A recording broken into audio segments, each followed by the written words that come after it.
Good evening, ladies and gentlemen. My name is Nakaka Onyeka Obereri. You know, I've always shared with us this secret nugget, this very important nugget. Every problem is a well of wealth. Provide solutions, which is the cup, and you will draw from that well as much as your cup can draw.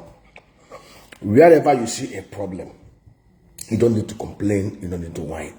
Just need to begin to think about how you provide solutions to those problems and you will create wealth. I have shared with us that prior to the development of the first aeroplane by the Wright brothers, I'm sure many people have been complaining, oh, it takes us 4 months to navigate through the sea from Europe to Africa and all the rest of it. And I'm very sure these guys began to think, how do we create an instrument, a medium of transportation that can move faster? That was how, in their inventive mind and everything, they developed the first prototype. Today, what we are flying today is not the same thing that was developed by the Wright brothers. Other people have built upon the knowledge and they keep on improving. A time is coming when we'll have an aircraft or a flying object that can do from Africa to the US in less than 2 hours. Invention, knowledge. God created man in his own image. And the work of God is to create, and he has made us creators. For 6 days God worked, 7th day he rested. God expects us to keep on working, to keep on inventing. Genesis chapter 1 verse 2 is very clear. And the commission that God gave to us. God called us to go and have dominion, dominate, subdue the earth, replenish it, be fruitful and multiply. Why am I sharing this thing? You all know that I chair the Southeast Farms and Agricultural Processing Company Limited. I sit on the board as the chairman, and the same thing for Bazaar Agricultural Services. And we're developing massive agro parks in the Southeast. If Netherlands, with an arable land mass of 1.5 million hectares, 20 million people, with less than 200,000 people in the agri sector, could generate 120 billion euros annually exporting agro products.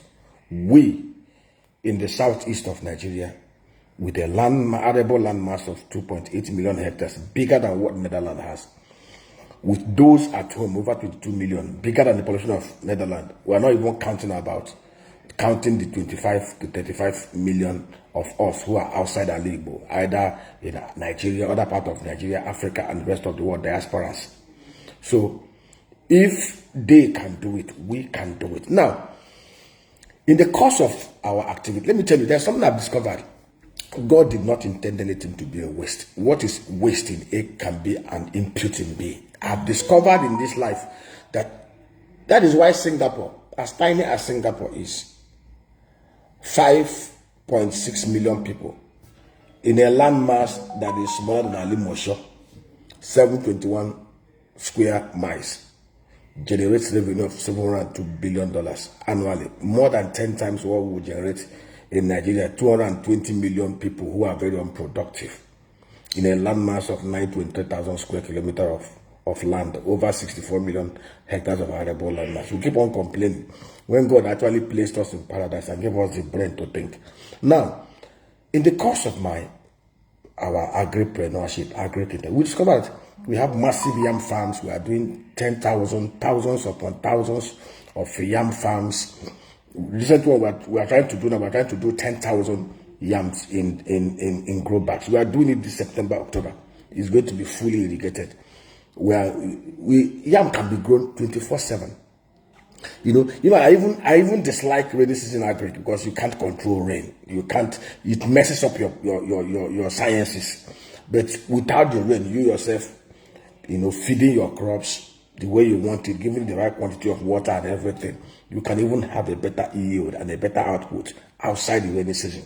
So we are planning to do tens, thousands upon thousands of yams in grow bags, off season, on season. We already have farms where we are growing tens of thousands of yams, with those in grow bags, those in the open field. But in the course of our work, we discovered that it was costing us a lot to get the securing bamboo sticks, to stake the yams. Bamboo is something most of us do not know. It's a cash cow.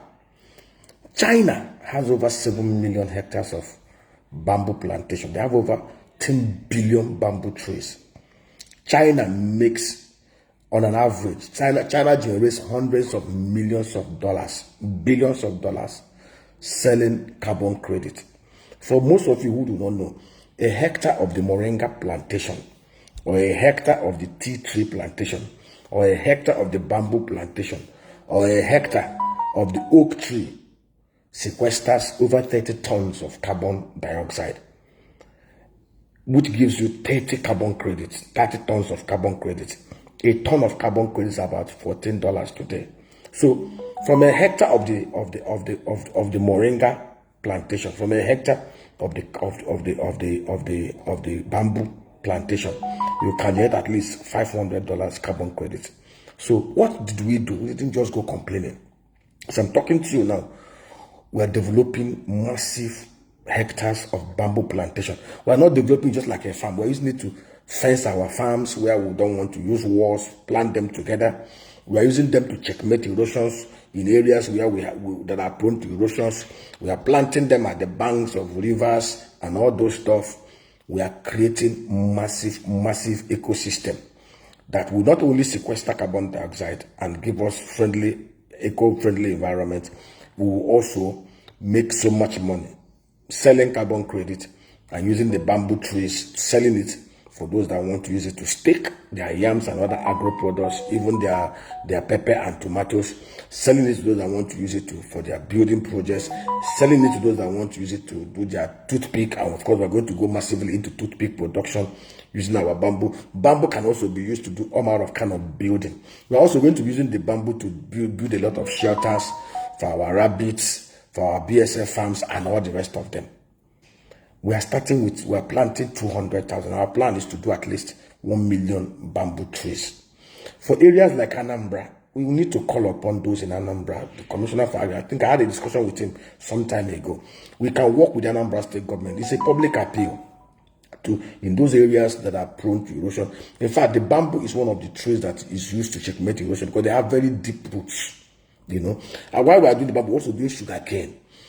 As I'm talking to you, we don't even appreciate what we have. We are doing massive hectares of moringa trees and moringa. We are doing the hybrid, high-yielding organic species, the Momax 3 from Tamil Nadu in India. We are doing the PKM2s. We are doing those that can give us about 120 tons of leaves per annum and 9 tons of seeds per annum. Now, a group from Israel, who, I don't know how they got my contact. They reached out. They want container loads of moringa cakes. But we are not selling the moringa cake to anybody. We are going to use the moringa cakes to produce cookies. Cookies that is going to be used to pursue malnutrition out of Africa. Now, let me tell you how beautiful it is. Discussing with a guy who works at the UN and a lady who works at the UN who is also a member of the FDA in the UN. And she was telling me that the moringa cake mixed with honey, or the moringa cake diced in sugar cane syrup and packaged, is a very good, very nutritious in fighting malnutrition in Africa. So we are not just going to sell our moringa cake to anybody. We are going to produce our moringa. We're going to crush our moringa. We're going to sell the moringa oil. And for your information, fact check me. A liter of moringa oil is almost selling for about $35. It's more expensive than your crude oil. It's more expensive than your palm oil. It's more expensive than the most healthy oil. So we will sell our moringa oil, the moringa cake. We will use honey and the sugarcane syrup. And to provide our sugarcane, we are planting massive hectares of sugarcane in Igbere, in Abia State. We are starting with 100,000 sugarcane trees. We've started. Sugarcane is also another tree that is very, very good to control the erosion. So our plan is to do massive hectares of sugarcane. Everything we need. We are bringing in processing plants, from China that will process the moringa tree seeds into oil, and then the cake, we'll use the cake with the sugarcane syrup we're going to be getting to our farm to produce moringa cookies. It's rich in protein that will be used to fight malnutrition. Those children suffering from kwashiorkor, they are going to get relief. We are creating solutions and we are going to make tons of wealth. See, guys, It's a no-brainer. Sometimes when I just, how come our leaders don't see most of these things? 2023, we traveled for the Energy Week in Cape Town. It was an eye-opener. No business class, first class, we were all drinking champagne, Nigerians, and our noisy and boisterous nature. As we were coming down, our plane was descending into Cape Town. As we landed, I saw over 125 aircraft parked at the tarmac. And I started asking them, I know that they were not Nigerians that came with those private jets. They were South African farmers. They were having their farmers week in Cape Town. The same time we were having our energy week for the oil and gas professionals. 125 private jets, commercial farmers in South Africa. This year, the same energy week coincided, the oil and gas week of April, May coincided with the same farmers, South African farmers week. And what was there was 375 private aircrafts, 32,000 commercial South African farmers, 32,000, and they export over $13.7 billion worth of agro products. And South Africa does not even have half the kind of arable land mass that we have in Nigeria. And here we are. Agric is science. Agric is mechanized. Look at Netherlands. 1.5 million hectares. They have 539,000 smart farmhouses. In the whole of Nigeria, it's less than 4,000. And out of that 4,000, 2,000 is, if you go to Akwa Ibom, you see over 1 hectare of smart farmhouse that they build. They use, I don't know, I don't want to use some far words. They built and abandoned it. The other part of the world doesn't need to sweat money. In Kenya, 175,000.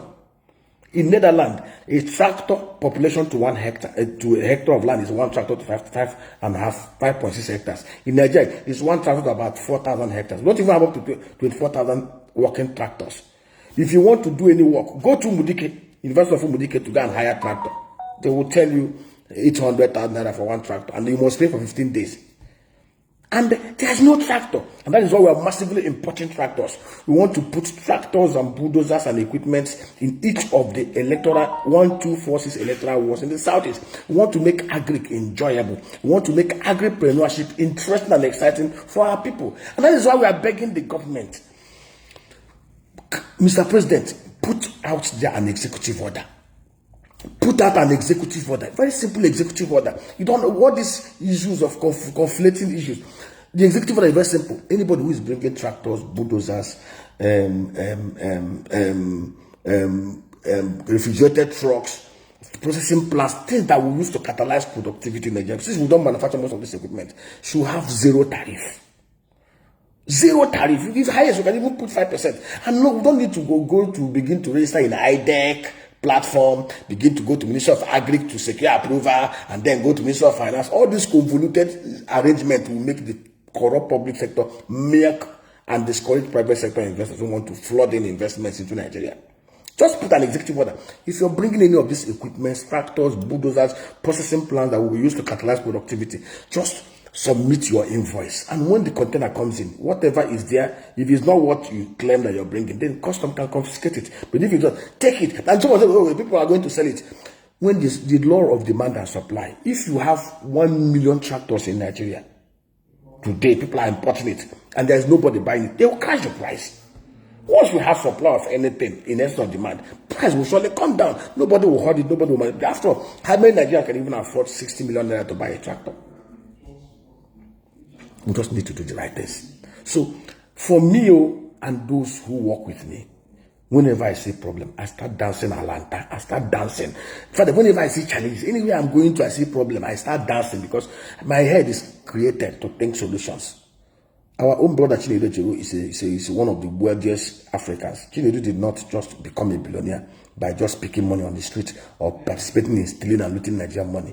Chinedu was a very smart guy who went to King's College, Lagos, graduated very top class guy, went to Syracuse University, finished his BA, went to Harvard for his master's, lost his way at the New York subway, and decided to create an app that will help solve the same problem he encountered. And Chinedu developed HopSpot. HopStop, he developed it. And after developing HopStop, 10 years after, he sold it to Apple for over $1 billion. He made so much money. He created a solution that solved problems for Americans and for the world. And he's a wealthy guy created. So that's, even you cannot create wealth. You cannot make wealth without providing solutions to problems. Anybody who makes wealth through ego, through looting, through waste, through criminality, those wastes do not last. It destroys and distorts the economy. It destroys the economy, destroys everybody. Please make this go viral. If you want us to consult us, to work with us and everything, you can reach us on WhatsApp 090909000989. WhatsApp 090909000989. Mobile 0813 444 1140. Thank you. God bless you.